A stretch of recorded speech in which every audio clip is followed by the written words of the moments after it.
আসসালামু আলাইকুম প্রিয় নবম শ্রেণীর শিক্ষার্থী, আশা করি তোমরা সকলে ভালো আছো।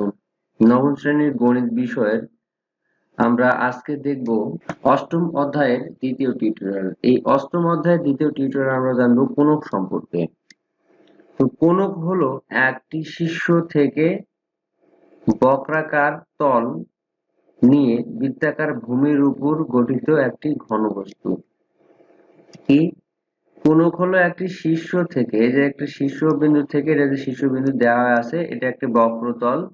এই বক্রাকার তল নিয়ে বৃত্তাকার, এই যে এই অংশটুকু কিন্তু বৃত্তাকার বা গোলাকার ভূমির উপর গঠিত একটি ঘনবস্তু।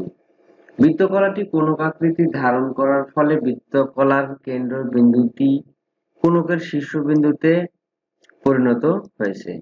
এবারের শীর্ষবিন্দু থেকে কোণকের নিচ পর্যন্ত অর্থাৎ তীর চিহ্নিত দূরত্ব পরিমাপ করো। এই যে তীর চিহ্নিত দূরত্ব, এটা হেলানের দূরত্ব, এটি নির্ণয় করতে বলা হয়েছে। কোণকের এই দূরত্বকে হেলানের উচ্চতা, হেলানো উচ্চতা বা হেলানো তলের দৈর্ঘ্য বলে। বৃত্তকলার ব্যাসার্ধ এবং কোণকের হেলানো উচ্চতা নিচের ছকে লেখো। আমরা আগে দেখেছিলাম যে এই বৃত্তকলার যে পরিধি, এটা কিন্তু ছিল, বৃত্তকলার ব্যাসার্ধ ছিল 3, পুরো একটা অংশটুকু, সেটা আগের ভিডিওতে দেখেছিলাম। ওই যে লিখেছি বৃত্তকলার ব্যাসার্ধ 3, এবং এই যে কোণকের হেলানো তলের দৈর্ঘ্য, এটা পরিমাপ করে পাওয়া গেছে 3, সেটি লিখেছি, এটি 3। কোণকের হেলানো উচ্চতা কি বৃত্তকলার ব্যাসার্ধের সমান নাকি কাছাকাছি হয়েছে? আসলে এই দূরত্ব দুইটি পরস্পর সমান। দেখো এখানে দূরত্ব দুটো মেপে যেতে পেরেছি এবং এই দুটি কিন্তু দূরত্ব পরস্পর সমান। কারণ হচ্ছে আমরা কিন্তু একটা গোল বৃত্ত থেকে এইভাবে একটা মাঝখান থেকে অংশ যেহেতু কেটে নিয়েছি, নেওয়ার ফলে এই অংশটুকুটা, এটাকে হচ্ছে ব্যাসার্ধ, আর এই অংশটুকুতে আমরা এখানে গোল করেছি, এই জন্য দুটি পরস্পর সমান। লক্ষ্য করো, বৃত্তকলার ক্ষেত্রফল দ্বারা কোণকের বাঁকা তল বা ঢালু তল উৎপন্ন হয়েছে, এটি কোণকের বক্রতল। তাহলে দেখা যাচ্ছে বৃত্তকলার ক্ষেত্রফল ও কোণকের বক্রতলের ক্ষেত্রফল পরস্পর সমান। বৃত্তকলার ক্ষেত্রফল এবং কোণকের বক্রতলের ক্ষেত্রফল পরস্পর সমান। তোমার তৈরিকৃত কোণটির উপরের চিত্রের ন্যায় একটি কাগজের উপর রাখো এবং এর চতুর্দিকে পেন্সিল বা কলম দিয়ে দাগ দাও। এবার কোণকটিকে সরালে কি চিত্র দেখতে পাচ্ছ? নিশ্চয় একটি বৃত্ত দেখতে পাচ্ছ। বৃত্তটি সুন্দর করে কেটে নাও। এই বৃত্তকে কোণকের ভূমি বলে। বৃত্ত কাটলে এটি কোণকের, এটা হচ্ছে ভূমি অংশ কিন্তু এটা থেকে থাকে। এবার সুতা বা স্কেল ব্যবহার করে এই বৃত্তের ব্যাসার্ধ, পরিধি, ক্ষেত্রফল পরিমাপ করো অথবা নিচের ছকটি পূরণ করো। দেখো এখানে উপাদানের নাম, এর পরিমাপ। ব্যাসার্ধ সুতা দিয়ে পরিমাপ করে পাওয়া গেছে 0.38 সেন্টিমিটার। পরিধির সূত্র আমরা জানি 2 পাই আর। পরিধির সূত্র হচ্ছে 2 পাই আর। তাহলে এখানে 2 দেওয়া আছে, দেখো পায়ের মান 3.1416 আর আর এর মান হচ্ছে 0.3। এই দুটোই গুণ করে ক্যালকুলেশন করতে হবে। ক্যালকুলেশন করে যে মানটি পাওয়া যাবে সেই মানটি তোমাদের লিখতে হবে। এখানে পাওয়া যাবে 2.39 সেন্টিমিটার। এটা সমান সমান পাওয়া যাবে কি 2.39 সেন্টিমিটার। এখানে দশমিক, 2.39 সেন্টিমিটার। এরপর আছে ক্ষেত্রফলের সূত্র হচ্ছে পাই আর স্কয়ার। অর্থাৎ পাই আর স্কয়ার যদি বসে, পায়ের মান হচ্ছে 3.1416 আর 0.38 এর উপর স্কয়ার করলে করে যে গুণফল পাবো সেটি ফলাফল এখানে লিখতে হবে। এই ফলাফল তোমরা ক্যালকুলেটরতে বের করে নেবে, যেটি পাবে হচ্ছে 0.45 বর্গ সেন্টিমিটার। যেহেতু এটা ক্ষেত্রফল, এটা হবে বর্গ সেন্টিমিটার, তাহলে 0.45 বর্গ সেন্টিমিটার। এখন দেখো, তুমি পরিধির যে পরিমাপ পেলে তা বৃত্তাকার চাপের দৈর্ঘ্যের সাথে তুলনা করো। লক্ষ্য করো, দৈর্ঘ্য দুইটির পরিমাপ প্রায় কাছাকাছি বা সমান। আসলে পরিমাপ দুইটি পরস্পর সমান। তাহলে আমরা পরীক্ষার মূলকভাবে সমতা বা সমান যে পরিমাপগুলো পেলাম সেগুলো একত্রে লিখলে দাঁড়ায় বৃত্তকলার ব্যাসার্ধ সমান কোণকের হেলানের উচ্চতা। বৃত্তকলার ব্যাসার্ধ এবং কোণকের হেলানের উচ্চতা পরস্পর সমান হবে।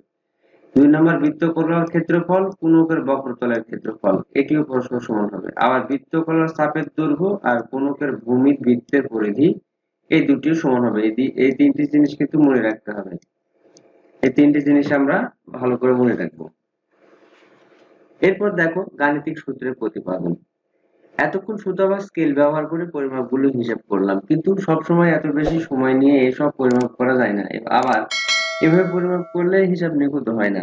নিখুঁতভাবে পরিমাপের জন্য গাণিতিক সূত্র প্রয়োজন। চলো আমরা এসব হিসাবের জন্য গাণিতিক সূত্র তৈরি করার চেষ্টা করি। একক কাজ। প্রত্যেকেই কাগজ কেটে আবার একটি করে বৃত্ত তৈরি করো। মনে করো তোমার বৃত্তের ব্যাসার্ধ এল একক। তাহলে এই বৃত্তের পরিধি 2 পাই এল একক, ক্ষেত্রফল পাই এল স্কয়ার বর্গ একক। এখন এই বৃত্তক্ষেত্রকে সমান 4 ভাগে ভাগ করো। অতঃপর একটি অংশকে কেটে নিচে রাখো। দেখো যে অংশটুকু বলছে এটি পুরো একটি বৃত্ত। বৃত্তের এদের ব্যাসার্ধ বলা হয়েছে এল। এটাকে পুরো 4 ভাগে ভাগ করা হয়েছে। দেখো এখানে 4 ভাগে ভাগ করছে 1, এটা পুরোটা মিলে একটা ভাগ 2, দেখো 1 2 3 4, এই একটা ভাগ কেটে নিয়ে নেওয়া হয়েছে। আবার কাগজটিকে মুড়িয়ে একটি কোণক তৈরি করো। অর্থাৎ এই অংশটুকু, যে সাদা অংশটুকু, এটা কেটে ভাগ করে এখানে নেওয়া হয়েছে। এই অংশটুকুতে আবার এটাতে গোলক তৈরি করা হয়েছে। দেখো এটা একটা হয়ে গেছে কিন্তু কোণক। তাহলে বলা হচ্ছে এই যে ব্যাসার্ধ কত এল। আবার চলো আমরা এখন কোণকের ক্ষেত্রফল বের করি। তোমার তৈরিকৃত কোণকের এক টুকরা কাগজের উপর রেখে পূর্বের ন্যায় যে চতুর্দিকে পেন্সিল বা কলম দ্বারা দাগ দিয়ে যে বৃত্তটি পেলে, এটি কোণকের ভূমি।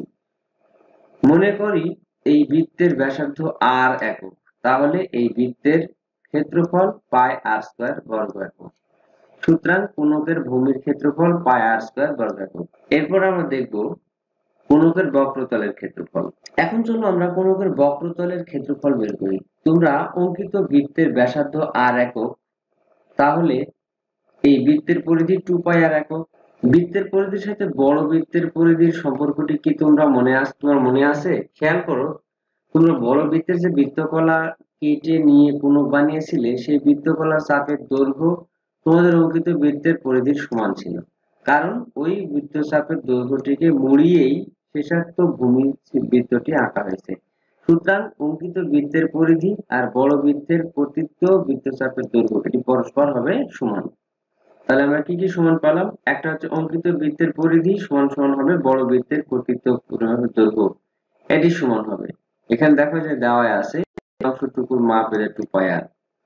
আবার বৃত্তের বড় বৃত্তের ব্যাসার্ধ এল, কোণকের হেলানো উচ্চতা এল।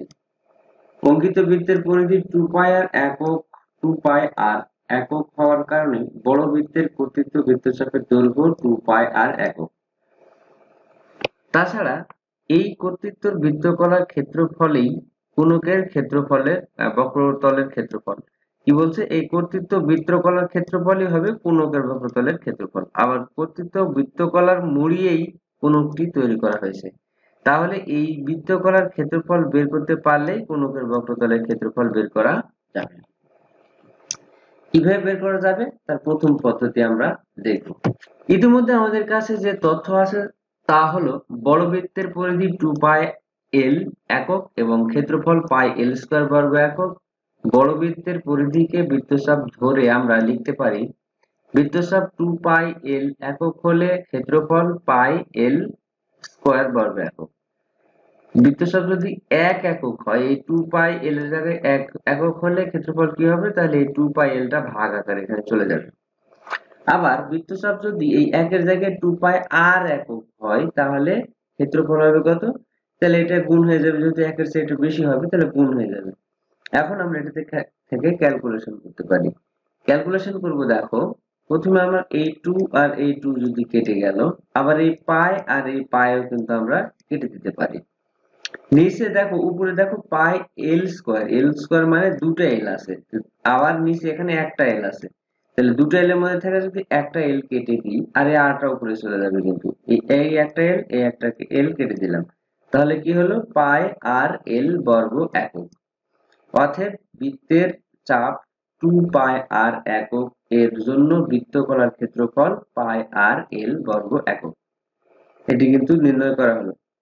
এখন কোণকের বক্রতলের ক্ষেত্রফল সমান সমান বৃত্তকলার ক্ষেত্রফল পাই আর এল বর্গ একক। অতএব আমরা লিখতে পারি কোনকের ভূমির ব্যাসার্ধ r একক এবং হেলানোর উচ্চতা l একক হলে বক্রতলে কোনকের বক্রতলের ক্ষেত্রফল পাই আর l বর্গ একক। তো প্রিয় শিক্ষার্থীরা, এরই আরো যে দুটো পদ্ধতি আছে, দ্বিতীয় এবং তৃতীয় পদ্ধতি আছে, সেটা আমি সামনের টিউটোরিয়ালে দেখানোর চেষ্টা করব। আজ এ পর্যন্ত। সবাই ভালো থাকো, সুস্থ থাকো। আল্লাহ হাফেজ।